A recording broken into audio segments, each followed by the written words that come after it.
Uma boa tarde a todos. Sob a proteção de Deus, declaro aberta a presente sessão. Esta presidência, no uso de sua prerrogativa, dá as atas das últimas sessões por lidas e aprovadas.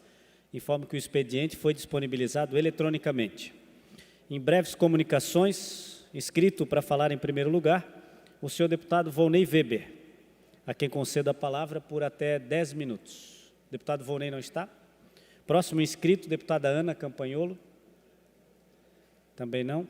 Próximo inscrito, deputado Zé Caramuri. Que bom. Não? Também não? Vou passar para o horário dos partidos. Não se encontrando aqui no plenário, passamos direto ao horário destinado aos partidos políticos, então. O primeiro horário é do Bloco Social Democrático, MDB, PSDB. Próximo bloco, União, PSD. Não. Bloco Democracia, Inclusão Social e Igualdade, PT, PDT. Bloco Podemos, Republicanos e Novo. PP.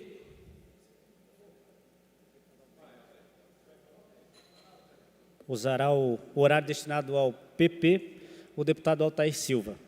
Vossa Excelência tem o prazo de até 5 minutos, deputado. Meu boa tarde a todos os senhores, senhoras, todos os deputados e deputadas, o deputado delegado Egídio, que preside a sessão. Venho na tarde de hoje aqui falar de um tema muito importante.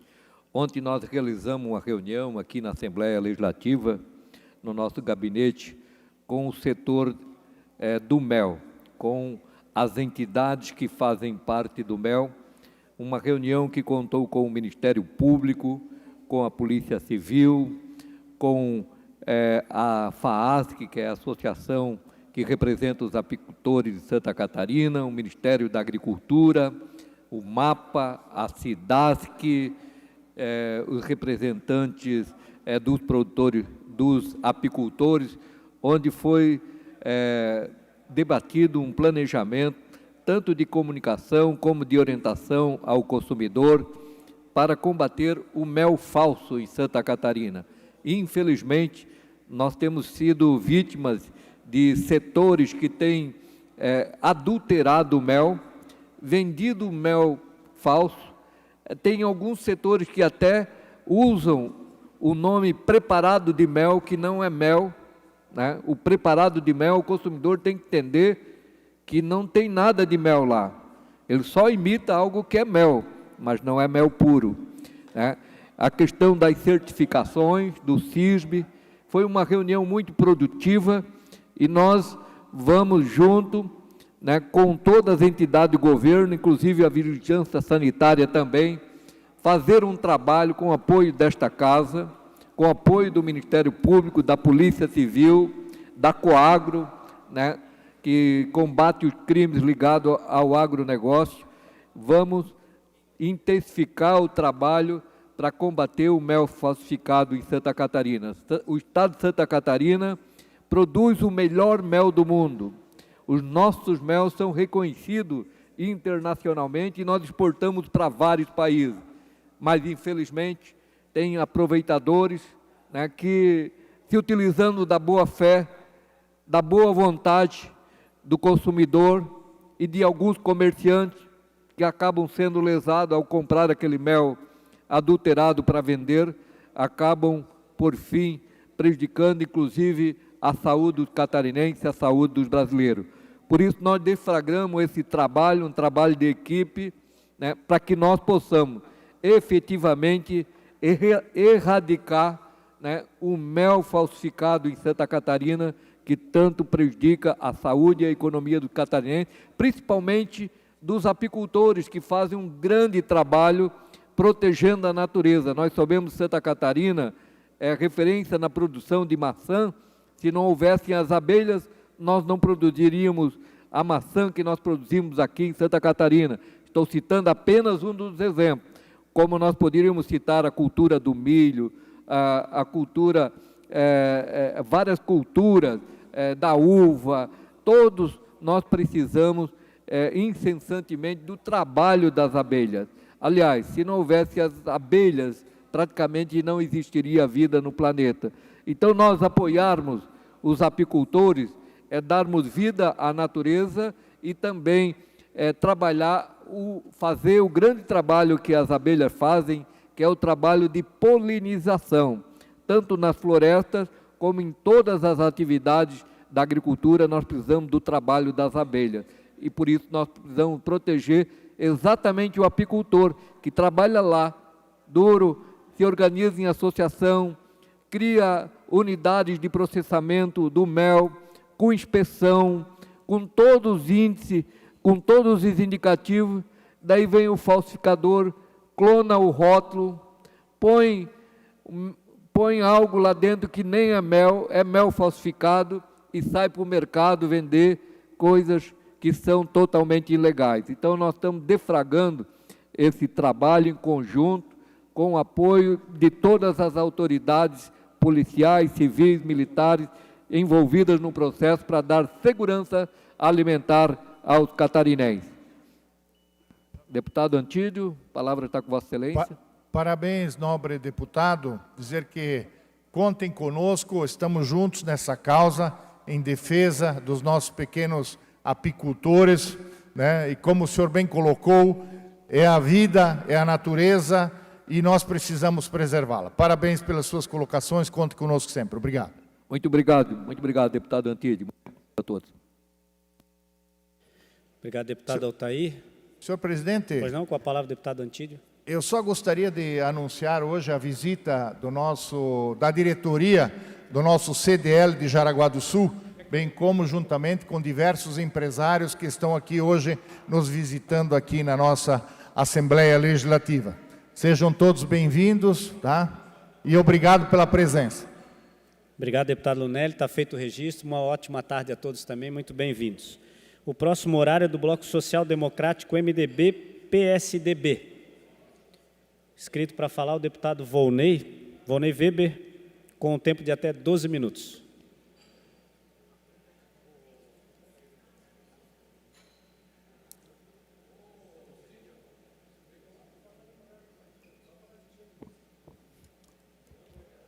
Muito bem, boa tarde, senhor presidente, boa tarde, colegas deputados, deputadas, a quem também nos acompanham pela rede social. Hoje eu subo a esta tribuna para fazer uma justa e merecida homenagem, porque há histórias que merecem ser contadas, histórias que não só inspiram, mas também ensinam, emocionam e são exemplos vivos de determinação, coragem e competência. A história que vou compartilhar é a da RG Contadores, que neste ano celebra 40 anos de existência. Uma trajetória que começou lá em 1984 com os senhores Nilson Goedert, Solange Goedert e Ivo Rodrigues, e que se transformou num case de sucesso no mundo empresarial. E neste caso aqui, aliás, com uma equipe de cerca de 100 colaboradores, entre os quais 12 são sócios, a RG Contadores se consolidou como uma referência de qualidade não só em Santa Catarina, mas em todo o Brasil. E aqui eu quero, de antemão, também cumprimentar e agradecer e parabenizar a Gabriela Goedert, a Meire Cristina Bortoli e Mara Elisa Martins, que se fazem aqui presentes hoje, representando nesta casa a empresa RG Contadores. Em 2003, Nilton Goedert, irmão do fundador, assumiu a gestão da empresa. E em 2011 ocorreu um marco importante, a abertura da sociedade. Assim, os pratas da casa, colaboradores que já faziam parte da equipe e ocupavam posições de liderança, passaram a ser sócios da RG. Desde então, a empresa segue sua trajetória de sucesso sob a direção de Nilton Goedert. Senhoras e senhores, E os irmãos Nilson e Newton têm uma história de vida que merece destaque. Nascidos em Antônio Carlos, saíram do interior para estudar em Florianópolis, trazendo na bagagem não só sonhos, mas também o aprendizado do trabalho árduo nas lidas do campo. De origem humilde, com muito trabalho, construíram uma empresa sólida, respeitada, que ao longo de 40 anos conquistou credibilidade e grandes clientes em todo o nosso país. Chegar a 40 anos no mercado não é para qualquer um. É uma conquista que exige base sólida, valores firmes e uma visão clara do futuro. A contabilidade, como sabemos, não é apenas uma ciência exata, é uma ciência social aplicada, e isso significa que ela tem um impacto direto nas pessoas, nas comunidades e na sociedade como um todo. Por isso, faço questão de homenagear aqui a história da RG Contadores, uma história de sucesso que reafirma o valor do trabalho, da ética e do compromisso com a excelência. Parabéns à RG Contadores pelos seus 40 anos, que continuem sendo essa referência de sucesso que tanto nos orgulha por muitas e muitas gerações. Esse legado extraordinário que traz a marca inconfundível da grandeza e da competitividade catarinense. Então, deixo aqui o meu abraço a toda a equipe, a todos que juntos contribuem e colaboram para que essa história possa continuar sendo contada por muitas e muitas décadas daqui para frente. Parabéns à RG, parabéns a todos os colaboradores, proprietários, sócios. Um nosso grande abraço.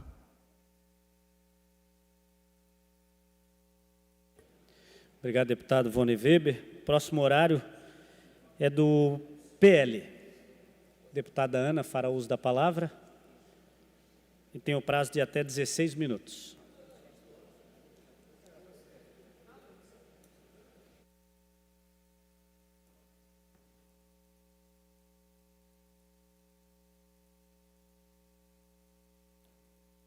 Boa tarde, senhores deputados, aqueles que nos assistem de casa pela TVA e também aqueles que nos acompanham pelas galerias. Quero cumprimentar especialmente minha amiga Patrícia Gra, que veio nos visitar. Seja bem-vinda, essa é a Casa do Povo. Bom, o assunto que me traz à tribuna, mais uma vez, é um assunto infeliz. Infeliz porque comprova que as ideologias e as posições político-partidárias teóricas têm impacto real na vida dos cidadãos. Como deputados, é nosso dever ir à tribuna para denunciar, também é nosso dever legislar e fiscalizar. Porém, o deputado que não conhece as bases ideológicas do seu partido, dos partidos adversários e os fundamentos ideológicos dos projetos de lei que tramitam na casa, vai fazer todos esses três serviços de uma forma incompleta. Tanto legislar, quanto denunciar, quanto fiscalizar. E por que eu falo que esse assunto é um assunto triste? Infelizmente, as ideologias que infestam as decisões sobre segurança pública deixaram uma vítima na última semana. Entre os meus seguidores e alunos está o Sargento Davi Appel. O Sargento Davi era um homem honrado, pai de família, com esposa, filho, filha pequena. E, infelizmente, no último dia 3 de setembro, o Sargento Davi foi brutalmente assassinado em Criciúma, enquanto fazia uma ronda de rotina no ambiente escolar. E o caso do Sargento Davi é absolutamente impactante porque denuncia um problema ideológico. O Sargento Davi foi assassinado por um usuário de drogas no mesmo local, o mesmo criminoso que já havia sido abordado por policiais anos atrás. Esse elemento, esse criminoso, esse meliante, já tinha sido abordado, conduzido por agredir policiais. Na audiência de custódia, a juíza não apenas determinou que ele não fosse preso, mas também promoveu uma investigação contra os próprios policiais. Anos se passaram, no mesmo local, o mesmo vagabundo executou, assassinou um policial militar, um dos nossos um dos catarinenses que trabalha para o serviço público para nos defender, para nos dar segurança. O sargento Davi levou coronhadas na cabeça, 8 tiros, e foi assassinado antes mesmo de estacionar a viatura, pela janela da viatura. O que isso tem a ver com política e com ideologia? Tudo, absolutamente tudo. Tem a ver com as nossas decisões sobre projetos de lei e também sobre para onde nós enviamos os nossos recursos. 2 aspectos importantes do assassinato, da brutalidade que foi cometida contra o sargento Davi: o uso de drogas e a idolatria dos bandidos, a idolatria aos bandidos, a conivência e a leniência com o vagabundo, com o miliante, com o criminoso, com o usuário de drogas. E em todas as casas legislativas do Brasil tem deputado que defende drogas, o uso de drogas, a descriminalização de drogas em todas as casas. Essas pessoas não vão ser responsabilizadas, obviamente. Por isso que eu estou aqui para fazer essa denúncia. Bom, o que a esquerda promove? A esquerda progressista, comunista, socialista, todas as esquerdas, todos os partidos de esquerda, eles promovem o desencarceramento, a ideia russoniana de que a sociedade é que corrompe o indivíduo, uma ideia otimista sobre a natureza humana, de que o ser humano é bom, mas o problema é a sociedade que o corrompe. Nós já ouvimos isso da boca da Maria do Rosário, outra parlamentar de esquerda, que dizia que bandido criminoso era vítima da sociedade. Isso, aliás, toda a esquerda promove, ou seja, para a esquerda o criminoso é uma vítima. E se o criminoso é uma vítima, então nós que não somos criminosos somos reféns da bandidagem. E esse é o caso do sargento Davi, que infelizmente pagou com a própria vida essas ideologias perniciosas. Isso tem a ver com política partidária, sim, porque nesse momento o presidente da República, dá até uma angústia falar isso, né? Se referindo a um descondenado. Mas enfim, o Lula, presidente da República, é do Partido dos Trabalhadores. O que o Partido dos Trabalhadores tem a ver com assassinatos como esse? O que o Partido dos Trabalhadores tem a ver com isso? Primeiro, sobre uso de drogas, narcotráfico. Coloca na tela para mim, por favor.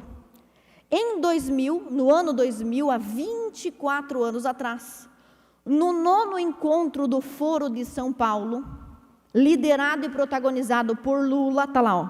Quem participou? Brasil, Partido dos Trabalhadores. Nesse encontro, 24 anos atrás, estava lá as Farc, Forças Armadas Revolucionárias da Colômbia. As Farc foram reconhecidas já internacionalmente como um grupo narcoterrorista, mas parabenizaram o Lula na eleição de 2006. E a amizade é de longa data. O Lula foi parabenizado pela Farc e o Lula também, em 2009, disse que já estava na hora da Farc, disse que já estava na hora das Farc saírem da ilegalidade e abrirem um partido político, e comporem um partido político. E, de fato, o narcotráfico colombiano hoje tem um partido político. Isso aí já seria suficiente para não restarem dúvidas sobre a relação entre drogas e PT. Já teve uma discussão aqui no plenário que disseram que era para eu dar provas do que eu estava falando, que iam pedir para constar em ata. Não precisa constar em ata. Está tudo no noticiário, é tudo público, a relação do PT com a Farc.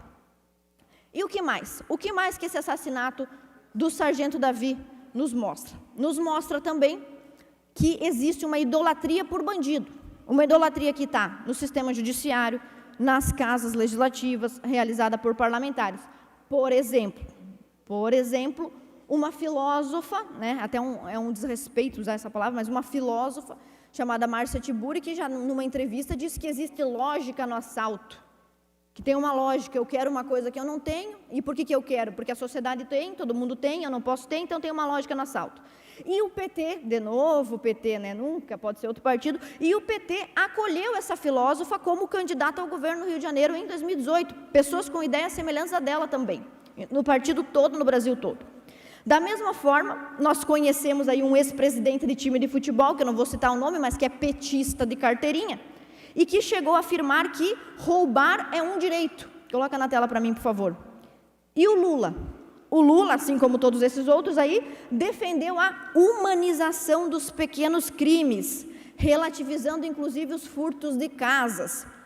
Olha só, se o Moisés, esse vagabundo assassino, que tirou a vida do sargento Davi, tivesse sido responsabilizado pelos seus pequenos atos, que o Lula acha que precisam ser humanizados, hoje o sargento Davi estaria vivo para cuidar e criar a filha dele. Nas últimas eleições também, senhores, a maioria dos votos de dentro dos presídios foram para quem? Para quem vocês acham? Para o Bolsonaro ou para o Lula? Não precisaria nem mostrar uma pesquisa, né? Mas a maioria dos votos dos presos foi para o Lula. Além disso, áudios interceptados no passado já revelaram conversas comprometedoras entre o PT e a maior facção criminosa do Brasil, a maior facção do narcotráfico do Brasil. Isso tudo é uma coincidência? Não tem como isso tudo ser coincidência, é coincidência demais. Pode colocar mais um, por favor. Além disso, não bastasse tudo isso, mais um exemplo cabal da relação entre o PT e a bandidolatria, que inclusive é o título desse livro de dois brasileiros, Bandidolatria e Democídio. Qual é a relação? Cesare Battisti foi condenado na Itália por inúmeros crimes, inclusive por assassinato. Aí o presidente Lula recebeu o Cesare Battisti e defendeu o Cesare Battisti. Inclusive uma questão muito interessante. A primeira vez que eu me meti em política na minha vida, faz muito tempo, aquela menina lá do cabelo preto sou eu. Era eu e mais 6, como vocês podem ver, um grande grupo. Em 2013 e 14, nós fizemos manifestações contra uma palestra do Cesare Battisti numa universidade paga com recurso público. A Dilma mandou um SMS e mandou o Cesare Battisti não vir palestrar porque havia um perigosíssimo grupo fascista de extrema-direita. 1, 2, 3, 4, 5 pessoas. Né? Então, o Lula defendeu o Cesare Battisti. O Tarso Genro, que à época era ministro da Justiça do Lula, fez questão de protegê-lo no Brasil. A Itália teve problemas diplomáticos com o nosso país por causa disso. Então, muito obrigada. Então, defender bandidos, defender criminosos, é um praxe para a história do Partido dos Trabalhadores. Outro aspecto interessante no nome desse livro, bandidolatria, a idolatria, né? A fixação por defender criminoso. Mas tem uma outra expressão usada nesse livro que é democídio. Todo mundo fala sobre genocídio, né? Que é quando um grupo resolve exterminar um outro grupo. Democídio é quando o próprio Estado entrega os seus cidadãos à própria sorte, como é o caso do Brasil. Primeiro, porque o cidadão brasileiro foi desarmado. Segundo, porque os índices de criminalidade só aumentam. Só para os senhores terem uma ideia, senhores deputados. Em 10 anos, são 600 mil brasileiros assassinados de forma violenta. É mais do que a Índia. Nós já batemos em números absolutos os assassinatos da Índia. E nessa questão do desarmamento é muito importante essa questão para essa discussão. Por quê? Um povo desarmado é um povo refém? Coloca na tela para mim, por favor. E o que o Lula e o PT têm de novo a ver com o democídio? Eles não têm a ver só com bandidolatria, eles têm a ver com democídio também. Primeiro, em 2005, houve um referendo e 63% dos brasileiros votaram a favor do seu direito de legítima defesa. O Lula ignorou completamente, né, porque eles são os defensores da democracia. Nós, que somos de direita, somos antidemocráticos. Aí o superdemocrático Lula ignorou completamente a vontade popular e sancionou o Estatuto do Desarmamento. Lembrando também que durante muito tempo na história do Brasil os projetos eram aprovados por causa do mensalão. Tem coisa mais antidemocrática do que comprar o voto de um deputado? Eu não sei porque nunca me ofereceram, não sei se eu tenho cara de braba, mas enfim. O mesmo Lula também afirmou que quem compra uma arma é um covarde. Se você compra uma arma para defender sua propriedade, sua casa, sua terra, é uma arma. Mas admitiu que andava com segurança armado e andava armado quando ia para São Paulo. Ué, é uma confissão de covardia isso? Nem precisaria, né? Mas enfim. E também, além disso, a gente tem fotos, registros das seguranças armados do presidente Lula andando com submetralhadora. Então, para nós, para o povo, para a polícia militar, amor e abraço com bandido. Para eles, segurança armado de elite. E tudo isso, então, revela uma tremenda inversão de valores. Com isso, eu quero deixar registrado a minha homenagem, o meu apreço ao sargento Davi e dizer que existem muitas formas de homenagear alguém numa situação como essa. No caso agora, a sua família, que é quem pode nos ouvir. Como parlamentar, na minha atuação, eu tenho destinado o máximo de recursos possíveis para ajudar as forças policiais, para ajudar a segurança pública. Já fui recordista do envio de emendas para a segurança pública por alguns anos dentro dessa casa, para comprar fuzil, armamento, colete e para outros serviços também preventivos dentro da Polícia Militar. Defendo o direito do cidadão à legítima defesa, quando acuado por um vagabundo como esse, poder se defender. E por último, não poupo esforços em subir nessa tribuna para denunciar políticos, partidos, teóricos, escritores e ideólogos que defendem o desarmamento, que são garantistas e que defendem bandidos.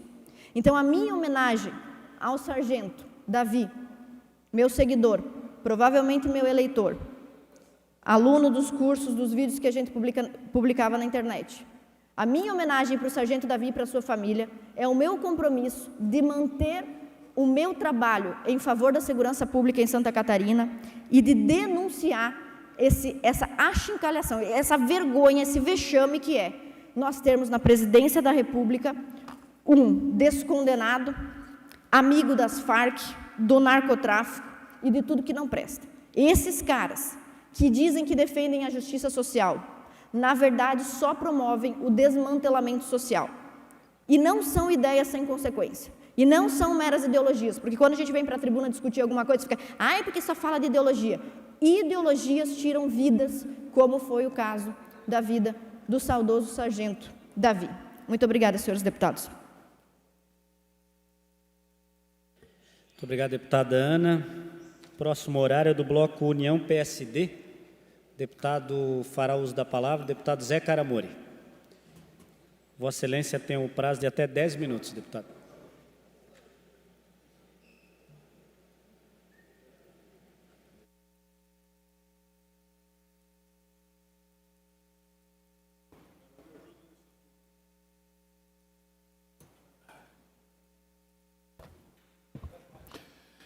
Senhor presidente, senhores deputados, senhora deputada, a todos que nos ouvem, nos assistem pela TVAL, subo a esta tribuna para fazer um veemente apelo a esta Casa Legislativa. E vou, por não ser médico e não dominar o palavreado da medicina, vou me valer das informações obtidas junto à Secretaria de Saúde do município de Chapecó, junto ao Hospital Regional do Oeste, e que, por si só, neste resumo, vai demonstrar a todos os senhores e senhoras deputados a importância do assunto que eu trago novamente aqui e que já foi motivo de outras manifestações. O apoio que pedimos a esta Casa Legislativa é para a instalação do serviço de cateterismo cardíaco de emergência para o tratamento do infarto agudo do miocárdio em pacientes do SUS, no âmbito do Hospital Regional do Oeste, com sede em Chapecó. Chapecó, com seus quase 300 mil habitantes, o Oeste catarinense com mais de 2 milhões de habitantes e com mais de 200 municípios, não tem na capital do Oeste um serviço credenciado para atendimento do infarto do miocárdio, pelo SUS. Como você sabe, o infarto do miocárdio é uma condição médica que requer atenção e tratamento médico imediato. É um evento potencialmente fatal, uma das principais causas de óbito no mundo, decorrente de um bloqueio agudo nas artérias do coração. Na ocorrência de um infarto agudo do miocárdio com supradesnível do segmento ST, essa é a nomenclatura, a medicina moderna preconiza como tratamento de primeira linha, para que se consiga minimizar os danos ao coração, o cateterismo cardíaco de emergência para a realização de angioplastia coronariana primária, presidente. O procedimento envolve a abertura da artéria bloqueada com catéter e geralmente com a necessidade de implante de stents, viabilizando assim a restauração do fluxo sanguíneo ao coração. Inúmeros estudos e a experiência em diversos centros do Brasil já demonstraram que a taxa de sucesso de uma angioplastia coronariana primária é grande quando realizada em ambiente hospitalar, inclusive em hospitais públicos, obviamente, desde que haja infraestrutura adequada e necessária. O Hospital Regional do Oeste possui toda esta infraestrutura, possui os recursos para a realização desse procedimento, que já é oferecido a pacientes de saúde suplementar e a particulares, que podem pagar por esse serviço. Esses recursos incluem uma equipe de profissionais de saúde treinados, equipe de médicos especializados em cardiologia intervencionista, tecnologia e equipamentos avançados de diagnóstico e tratamento essencial que podem ser empregados em tempo hábil para os pacientes que dão entrada no pronto-socorro do hospital com diagnóstico de infarto. Os pacientes do SUS, no entanto, não possuem o acesso a esse tratamento. Os indivíduos atendidos no Hospital Regional do Oeste com quadro de infarto agudo estão dentro do hospital, meus pares. Deputado Altair, meu conterrâneo chapecoense, estão dentro do hospital e precisam sair do Hospital Regional e serem transferidos para o Hospital São Paulo, em Xanxerê, via SAMU ou via helicóptero do SAER-SARA.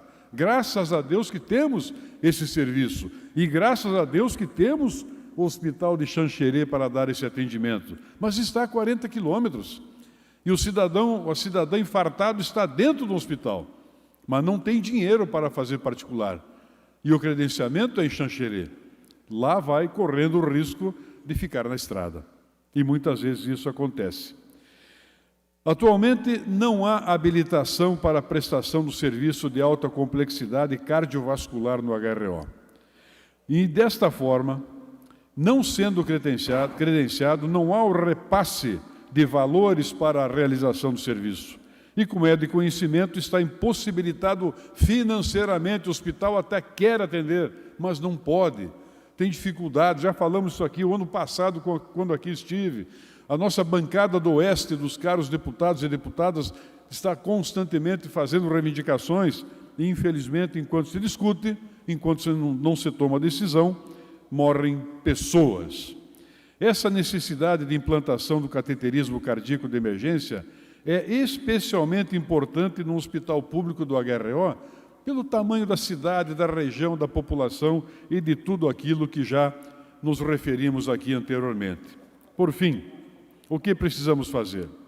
Uma comissão de alto nível, formada por profissionais de saúde do Hospital Regional, já elaborou o projeto, está robustamente ancorado em fatos e dados, demonstram claramente a viabilidade da implantação do serviço, tudo está pronto, equipamento, material, tecnologia, profissionais, tudo o que é necessário, mas falta o credenciamento no SUS. Por isso, é preciso que nós tenhamos uma ação efetiva. Já houve outras tentativas aqui, me somo às que já fizeram.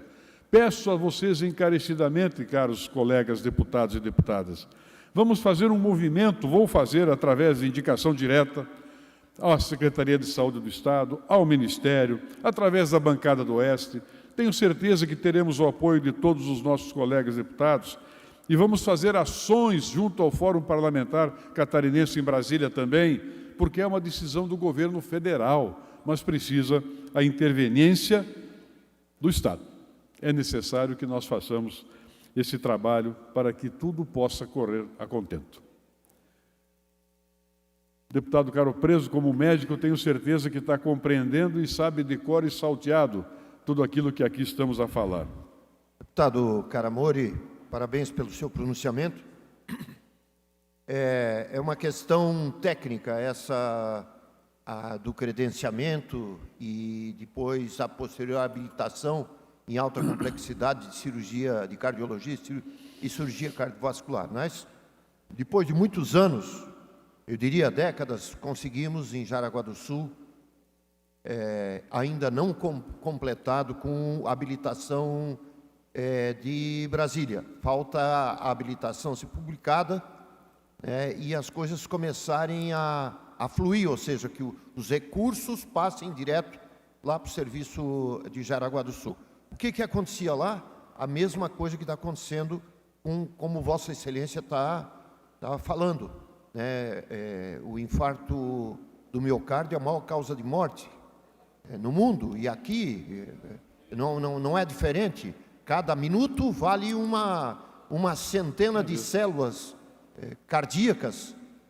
Então, tem um horário de ouro, tem que ser garantido um tratamento adequado imediatamente quando for feito o diagnóstico e, quando necessário, um atendimento cirúrgico ou de intervenção, stente, essas coisas, né?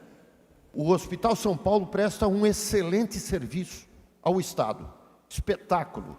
Tem Agora, isso está caindo de maduro pelo número de população, né? São mais de 2 milhões de pessoas, né? E tem que, além do São Paulo, tem que começar a pensar em outra alternativa. Concorda também, está solicitando, enfim, tem caçador ali, mas o importante é que Chapecó é a cidade polo de tudo, né? E isso está caindo de maduro. Me solidarizo com Vossa Excelência e tomara que as ações, atitudes, tanto do governo do Estado, quanto sua e dessa casa como um todo, possa culminar para o seu pleito. Obrigado. Obrigado, deputado Caro Preso. Tenho certeza que, somando esforços, chegaremos lá, né, deputado Altair? Deputado Zé Caramor, eu primeiramente quero lhe parabenizar por trazer esse tema tão importante à tona, que é um tema já recorrente, que a gente vem lutando há muito tempo, e sempre o argumento é porque em Xanxerê já tem o Hospital São Paulo credenciado. Nós respeitamos muito e a importância que o Hospital São Paulo tem para a nossa região, só que o nosso Grande Oeste atende uma população de praticamente 2 milhões de habitantes e tem espaço para nós habilitarmos o HRO, inclusive para ter uma especialização a mais para o nosso hospital, inclusive, funcionar melhor também, né? Porque é mais alta complexidade que vem para o hospital. Então, quero lhe parabenizar. Nós, junto da bancada do Oeste, vamos continuar junto com você nessa luta até que a cardiologia seja implantada. Mais um minuto para concluir, deputado. Obrigado, presidente. Obrigado aos deputados catarinenses, oestinos especialmente. Não há dinheiro que pague a perda de uma vida. Não se pode mensurar quanto vale uma vida, mas se pode mensurar quanto se pode investir para que uma vida seja poupada, seja salva. Nós temos essa obrigação, esse sentimento, e fico agradecido porque sei que 100% deste parlamento estará conosco, com a bancada do Oeste, para mais uma vez levarmos essa reivindicação e atingirmos o nosso objetivo, um hospital regional com cardiologia plena. Muito obrigado. Muito obrigado, deputado Zé Caramor. Próximo horário é do bloco Democracia, Inclusão Social e Igualdade, PT-PDT. Deputado Fabiano da Luz fará uso da palavra. Vossa Excelência tem o prazo de até 7 minutos.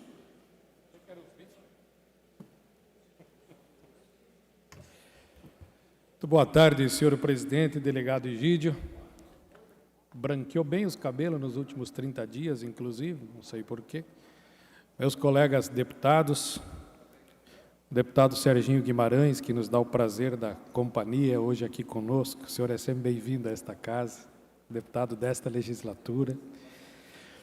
Mas, senhor presidente, colegas deputados e a quem nos acompanha, eu venho hoje aqui para comemorar o crescimento de 1,4% do Produto Interno Bruto Brasileiro no segundo trimestre deste ano, comparado com o trimestre anterior, e também o aumento acumulado de 3,3%, se comparado ao segundo trimestre do ano passado. Em valores correntes, o PIB bateu 2,9 trilhões de reais no trimestre, e já podemos chamá-lo de PIBão. Comparando com os demais países do G20, o Brasil foi o país que mais cresceu esse ano. E se compararmos com o governo anterior, a tragédia que foi, época em que o Brasil cresceu 1,5%. vamos mais do que dobrar o crescimento do PIB esse ano no governo Lula. Mas o que é PIB? O que significa este crescimento? Ele é o termômetro da economia. Quanto maior o PIB, significa que maior é a atividade econômica do país, mais o dinheiro está girando, mais as pessoas estão consumindo. O bom disso é que os indicadores sinalizam que não está havendo pressão inflacionária, muito pelo contrário. O IPCA, que é o Índice Nacional de Preços ao Consumidor Amplo, que mede a inflação oficial no país, registrou uma deflação, uma queda de preços de 0,02% em agosto desse ano. O dado foi divulgado ontem pelo IBGE. E o melhor, a queda de preços foi puxada pelos alimentos, que tiveram uma deflação de 0,44%, e pelo grupo de despesas da habitação, que recuou 0,51%. Por sua vez, a deflação em habitação foi influenciada pela queda no preço da energia elétrica, o que no governo Bolsonaro, a inflação oficial do país entre 19 e 22, pasmem, foi de 26,93%. Só notícias alvissareiras até agora. E é claro que ainda teremos o efeito da seca histórica que estamos passando no Brasil, com as queimadas, que inclusive vocês viram os Malafaia da vida incentivando a incendiar o Brasil, e hoje nós estamos enfrentando os crimes ambientais, as queimadas ilegais feitas por criminosos incentivados, inclusive por partidos de direita, pagos por pessoas de direita, que estão afetando, inclusive, a produção brasileira. Mas, apesar desse adverso, o cenário econômico mundial, as altas taxas de juros impostas pelo Banco Central, o crescimento econômico do Brasil é consistente. A confiança voltou em razão da estabilidade do horizonte para os investidores. A taxa de investimento chegou a 16,8% do PIB. Apenas no primeiro semestre de 2024, foram 188 anúncios de investimentos, no valor de 28,5 bilhões de dólares, um crescimento médio de 29% a cada semestre, e 74% de investimentos anunciados em 2023. A indústria deu um salto, cresceu 1,8% no segundo trimestre de 2024. O consumo cresceu 1,3%. As exportações somam 221 bilhões de reais e batem recordes. Dados da Fundação Getúlio Vargas mostram que a capacidade instalada da indústria de transformação brasileira chegou a 83,40% em agosto. Segundo o estudo do Valor Data, as receitas das empresas aumentaram 10,5% e chegaram a 925 bilhões de reais. Os lucros também cresceram 21,6%. Cada indicador positivo anunciado ao longo do ano e o PIBão foram recebidos com surpresa, ou seja, cresceram acima do que era a média esperada. A taxa de desemprego caiu para 6,8% no trimestre encerrado em julho. O Brasil fechou o primeiro semestre de 2024 com 1 milhão de empregos de carteira assinada, 1,3 milhões. A renda média do segundo trimestre bateu R$ 3.111, considerada um recorde para as mulheres e homens. Em Santa Catarina, também foram criados 108 mil empregos. A reconstrução do Brasil, depois de 2 desastrosos governos anteriores, está sendo realizada com o arrojo projetado nacional de desenvolvimento sustentável, tendo o Estado como indutor do crescimento econômico e a democracia como sustentação do diálogo para a formação de consensos. Esse projeto, preparado democraticamente, com amplo debate na sociedade brasileira, referendado nas urnas, nos dá um PIBão com perspectivas ainda melhores de crescimento acima de 3%, conforme projeções de instituições de pesquisa econômica e de técnicos do Ministério da Fazenda. Sinal de que o Brasil realmente conseguiu atingir o nível de crescimento desejado por todos, sonhado pelos brasileiros e concretizado através do governo Lula. Obrigado, presidente. Obrigado, deputado Fabiano da Luz. Próximo horário destinado aos partidos políticos é do PSOL. O deputado Marquito vai fazer uso da palavra. Vossa Excelência tem até 13 minutos. Muito obrigado, senhor presidente. Queria dar uma boa tarde a todos os colegas deputados, também quem nos acompanha, e trazer um tema aqui que é o tema central do Brasil e do mundo na atualidade, que são as questões ligadas à grande crise climática que nós vivemos e o fato histórico, nunca ocorrido no Brasil, com um nível de queimadas, de seca e de altas temperaturas no mês de agosto e setembro, como nunca vista na história. Nesse momento que nós estamos aqui em Florianópolis, na data de hoje, nesse horário, nós estamos com a qualidade do ar 10% mais contaminada do que o desejável para a respiração humana. Nós não estamos nos alertando da dimensão e da crise profunda que estamos vivendo em relação às questões climáticas. A perspectiva e as projeções para os próximos 3, 4 dias aqui em Florianópolis são altamente assustadoras do ponto de vista da qualidade do ar. Falo isso para alertar, e o nosso mandato já está se dedicando a solicitar informações e também enviar ações legislativas para que a gente tenha, sim, planos de mitigação, mas mais do que isso, que a gente tenha estratégias e planos de enfrentamento a esses eventos climáticos extremos. As mudanças climáticas são uma realidade, não podemos negar ou não podemos não respeitar os apontamentos científicos que são feitos desde a década de 70 e que agora está na porta da nossa casa, está nos nossos ares, está no nosso solo e está na falta de água em todo o Brasil. Então, quero trazer esse alarme, quero dizer que é fundamental que todos os governos se dediquem a isso, especialmente no momento em que a gente vive debate sobre a questão eleitoral, e é fundamental que tenhamos, sim, uma responsabilidade e um compromisso. Essa casa, a Casa Legislativa, precisa se debruçar. Eu estou presidindo a Comissão de Turismo e Meio Ambiente, nós já realizamos algumas ações nesse sentido, também coordeno aqui o Alesc Sustentável, que fizemos, sim, uma palestra sobre a questão das mudanças climáticas, e nós temos uma série de ações que precisam ser feitas, principalmente